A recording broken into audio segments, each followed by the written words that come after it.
Então vamos resolver essa questão de Química do Vestibular Unificado da UFSC e IFSC 2023/2024, caderno azul. A questão discursiva número 1. Então ele deu esse texto aqui sobre Antoine Laurent Lavoisier. Então vocês podem ler com calma esse texto, né, para contextualizar. E a questão de Química, ela começa aqui, o enunciado. Em um de seus experimentos mais notáveis, Lavoisier promoveu a combustão de uma vela em um vaso selado, demonstrando que a massa do conjunto permaneceu a mesma antes e após a combustão.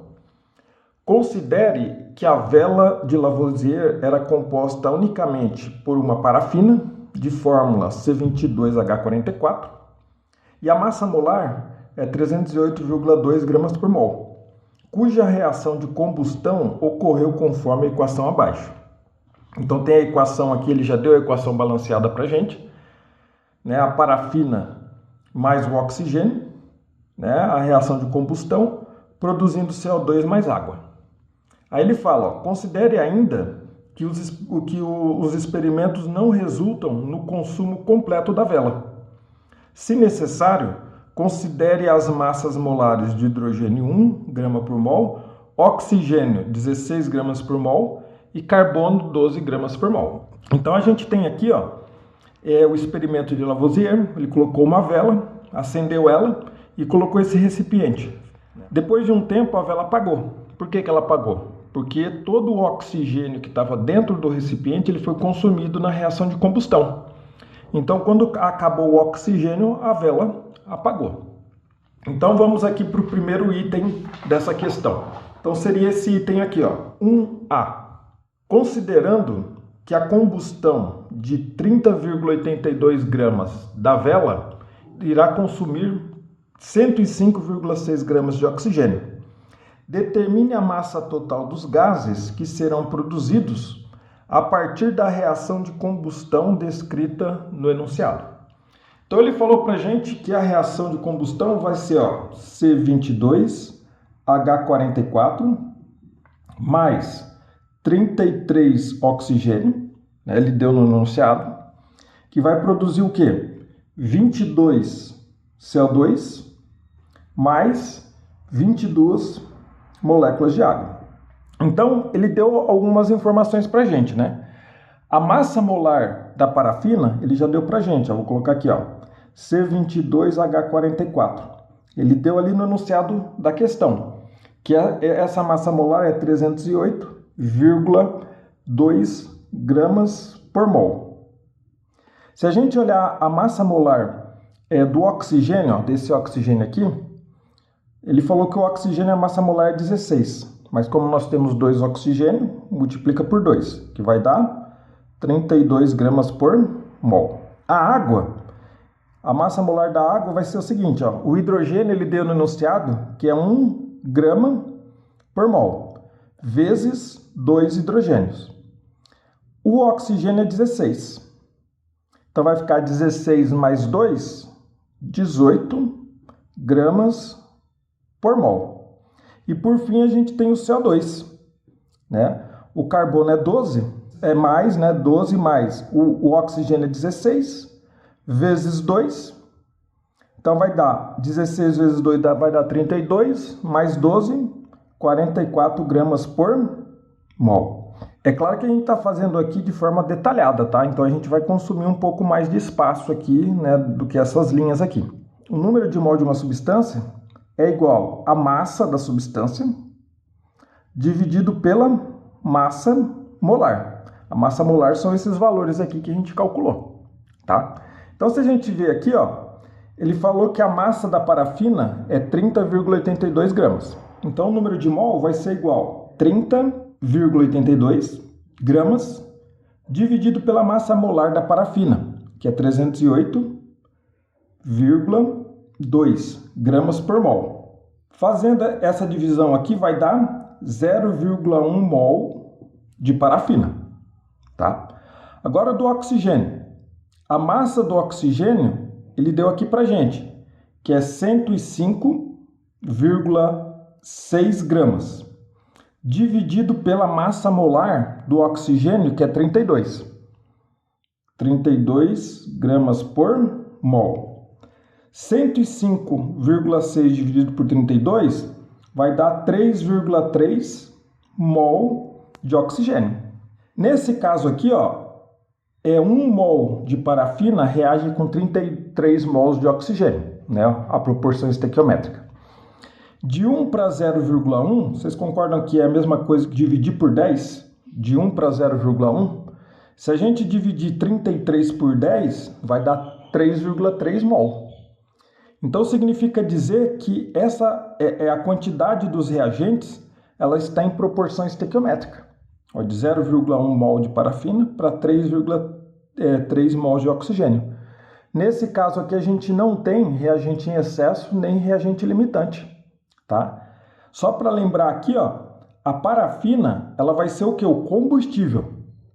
E o oxigênio vai ser o que? O comburente, tá? Então essa aqui é uma reação de combustão. Então, ó, como ela está na proporção estequiométrica, a gente dividiu por 10, deu 0,1 aqui. Se a gente dividir por 10 aqui, dá 3,3 mol. Então está na proporção estequiométrica. Então qual que é a quantidade em mol de CO2 produzido? Vai ser 2,2 mol de CO2 produzido. E de água? Mesma coisa, ó, 22 dividido por 10 vai dar 2,2 mol. Tá? Então a gente vai pegar 22 dividido por 10 para manter a proporção, vai dar 2,2 mols de CO2 e 2,2 mols de água. Então ele pede para a gente calcular a massa, né, determine a massa total dos gases produzidos, que seria o CO2 e a água na forma gasosa. Aí a gente joga nessa fórmula aqui, ó, o número de mol é igual a massa dividido pela massa molar.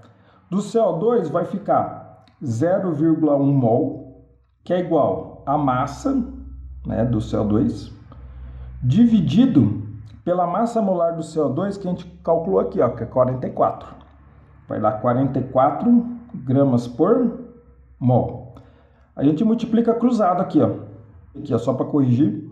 Aqui, ó, vai ser 2,2 mol, né? 2,2 mol, 2,2 mol de CO2, tá?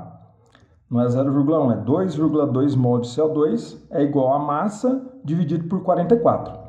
Então, a massa de CO2 vai ser igual a 2,2 vezes 44, que vai dar 96,8 gramas de CO2. Agora a água, o número de mol da água vai ser 2,2 mol, que é igual a massa de água dividido pela massa molar da água que a gente calculou já aqui, ó, que é 18 gramas por mol. Então a gente multiplica cruzado aqui, então a massa de água vai ser igual a 2,2 vezes 18, que vai dar 39,6 gramas de água. Só que o enunciado dessa questão, ele pede a soma, né? Então ele quer saber, determine a massa total dos gases. Então vai ser 96,8 de CO2, gramas de CO2, mais 39,6 gramas de água. Então vai dar um total de 136,4 gramas de gases no total, que essa daqui seria a resposta para essa questão. Vale lembrar que eu fiz a resolução mais detalhada, então consumiu mais espaço, tá? E o enunciado ele fala para escrever dentro desse número de linhas aqui, tá? Então, para resolver, você pode fazer uma forma mais enxuta, né, na carta do candidato. Agora vamos para o item 1B. O item 1B ele fala, ó, considere que o interior do vaso de Lavoisier fosse mantida a pressão atmosférica e estivesse preenchido puramente por ar atmosférico e pela vela. Nessas condições, o tempo necessário para que a reação de combustão da vela cessasse aumentaria ou diminuiria com o tempo, com o aumento do volume interno do vaso. Explique. Então, a resposta desse daqui, a variação do tempo, ela aumentaria. Por que ela aumentaria? Porque se você aumenta o volume do recipiente, o que vai acontecer? você vai aumentar o número de mol de oxigênio do recipiente. E o oxigênio é o nosso comburente da reação de combustão. Então, se aumentando o número de mols de oxigênio, vai aumentar a variação do tempo de combustão. Então, se você aumenta o recipiente, aumenta o volume do recipiente, você aumenta o número de mol do comburente no ar, né? O nível do mar é mais ou menos aí de 21% volume por volume, né? A concentração do oxigênio no ar. E então, se aumentando o número de mol de oxigênio, você vai aumentar o tempo da combustão. Então, para essa questão, o item 1B, aumentando o recipiente, o volume do recipiente, aumenta o número de mol, se aumenta o tempo da combustão. Tá? Essa daqui é a resposta do item 1B. Agora, a questão 1C é uma questão interdisciplinar que envolve conceitos de biologia, né? Uma questão de bioquímica. Então vamos ver aqui, ó, ler esse trecho aqui, ó. Apesar de Lavoisier relatar a participação do gás oxigênio na respiração celular, ele não detalhou as reações químicas. No início do século XX, as reações bioquímicas foram descritas e agrupadas em 4 etapas: a glicólise, a oxidação do piruvato, o ciclo do ácido cítrico, que também é chamado de ciclo de Krebs, e fosforilação oxidativa, que é também chamado de cadeia de transporte de elétrons, conforme o esquema a seguir. Então ele deu essa figura para a gente, que a gente tem aqui a glicólise, que são 10 reações que converte a glicose a piruvato. E ela ocorre onde? No citosol, né, da célula. Aí agora tudo dentro da mitocôndria. A oxidação do piruvato até acetil-CoA ocorre dentro da mitocôndria. O ciclo do ácido cítrico, né, também chamado de ciclo de Krebs, ele ocorre aqui na matriz da mitocôndria. E a fosforilação oxidativa, que é também chamada de transporte de elétrons, né, cadeia de transporte de elétrons, tá? Todas essas quatro etapas, né, elas servem para quê? Para produzir ATP, que é a energia da célula, né? Ela produz energia na forma de ATP. Então vamos resolver agora o item 1C. Qual etapa metabólica é comum tanto na fermentação quanto na respiração celular aeróbica, que tem oxigênio? E em qual região da mitocôndria ocorre o ciclo do ácido cítrico, ou o ciclo de Krebs? Bom, primeiro quando ele fala qual etapa metabólica é comum tanto na fermentação quanto na respiração celular aeróbica. Essa etapa é a glicólise. A glicólise é uma sequência de 10 reações químicas que converte, aqui ó, que converte a glicose a piruvato, daí ela ocorre no citosol. Então, ela é comum, essa etapa, tanto na fermentação quanto na respiração celular aeróbica. Então, é a glicólise. E ele fala aqui, ó, em qual região da mitocôndria ocorre o ciclo do ácido cítrico, ou o ciclo de Krebs? A região que ocorre é o ciclo, vou abreviar aqui, ó, ciclo do ácido cítrico, CAC, né? Eu vou abreviar. Então, ela ocorre onde? Na matriz mitocondrial. Então, ela ocorre aqui na matriz da mitocôndria. Então, essa daqui seria a resposta dessa questão 1C. Tá? Então, seria a glicólise e o ciclo do ácido cítrico ocorre na matriz mitocondrial. Então, agora vamos, para terminar essa questão, o item 1D. O item 1D. Ele está aqui, ó. Qual a função do gás oxigênio na respiração celular aeróbica nos eucariotos? E qual etapa metabólica ocorre a participação desse gás nessa respiração celular?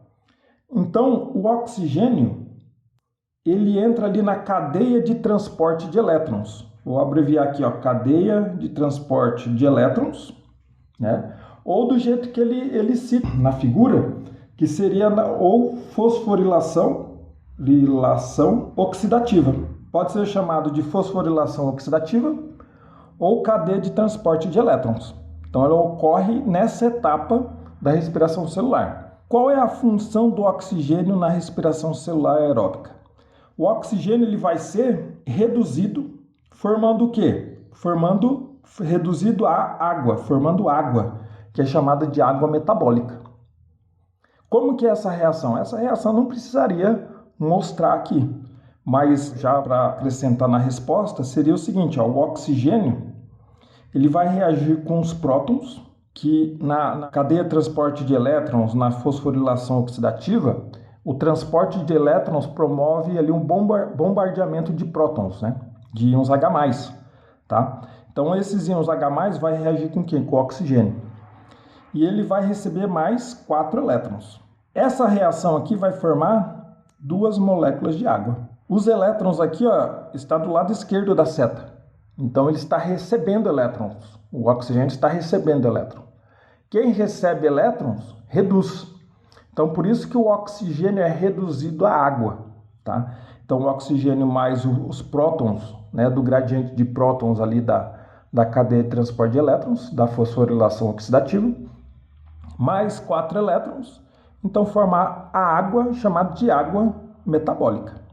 Então, a resposta para esse item 1D é a função do gás oxigênio na respiração celular aeróbica, nos eucariotos. O oxigênio vai ser reduzido à água, através dessa reação química aqui. Essa reação química não precisaria colocar, eu só estou colocando aqui para ficar mais completa a resposta.